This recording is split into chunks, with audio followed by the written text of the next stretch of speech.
What is bioethics? Bioethics comes from the Greek words bios, which means life, and ethos, which originally means custom. On the one hand, ethics is a branch of philosophy that studies the rightness or wrongness of human actions. On the other hand, bioethics is the application of the principles of ethics to the field of medicine and healthcare. Now, broadly construed, bioethics as applied ethics is defined as the ethics of life. In particular, bioethics is concerned with the ethical issues that arise from the emergence and development in the life sciences, such as biotechnology and medicine. Some of these ethical issues include euthanasia, abortion, suicide, human cloning, allocation of healthcare resources, genetic engineering, artificial insemination, contraception, and organ donation and transplantation. And so, as we can see, bioethicists address the morality of these ethical issues using appropriate ethical theories, such as utilitarian ethics, Kantian ethics, Christian ethics, and pragmatic ethics. For example, a bioethicist may argue that abortion is immoral because using Kantian ethics, it treats human person as a means rather than as an end. As an applied ethics, bioethics applies the principles of ethics to the field of medicine and healthcare. Now, some of these principles are stewardship, totality, solidarity, respect for persons, non-maleficence, beneficence, justice, and autonomy. Now, let's have a quick discussion on each of these principles. Stewardship is a principle in Christian ethics that suggests that human life comes from God and no individual is the master of her own body. Humans are only viewed as stewards or caretakers, having the responsibility of protecting and cultivating spiritual and bodily functions. Thus, as stewards, humans should not harm, but rather improve and care for their bodies. Totality refers to the whole body. This means that every human person has the duty to develop, use, care for, and preserve all her bodily parts.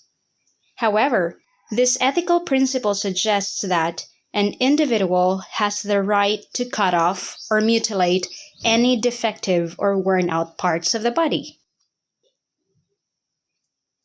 Now, solidarity suggests being one with the other.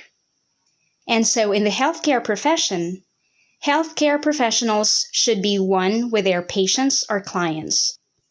As we can see, the principle of solidarity is very important in dealing with the poor, the uneducated, the disadvantaged, and the marginalized. Respect for persons means that every person has the responsibility to treat persons always as an end and never as a means. Respect for persons, therefore, is the recognition of the equality possessed by every human being as a unique, worthy, rational, self-determining creature, and having the capacity to decide what is best for him. Respect for persons is best practiced in the principle of free and informed consent. Non-maleficence is the non-infliction of evil, harm, or injury to others, and of course, to oneself. While beneficence is the practice of doing acts of goodness, kindness, and charity. Justice is the act of giving one what she deserves or what is due to her. For example, X has a right to his due. Hence, Y has the obligation not to deprive X of his due. Autonomy is the right of every person to have control over their lives and decisions regarding their care. This principle has become the basis of informed consent, which has become a core concept in modern medical practice. As a healthcare professional, one must care for human persons in a scientific way. But for one to be able to practically do this, one must understand the meaning of personhood. In essence, every human person has an inner worth and inherent dignity. Every person possesses these characteristics not because of what she has or does, but because of what she is, a human person. And as a human person, she must therefore be respected regardless of the nature of her health problem, social status, competence, a past action, and the like. Now, for this reason, decisions about health must aim at the maximum integrated satisfaction of one's needs biologically, psychologically, socially, and spiritually.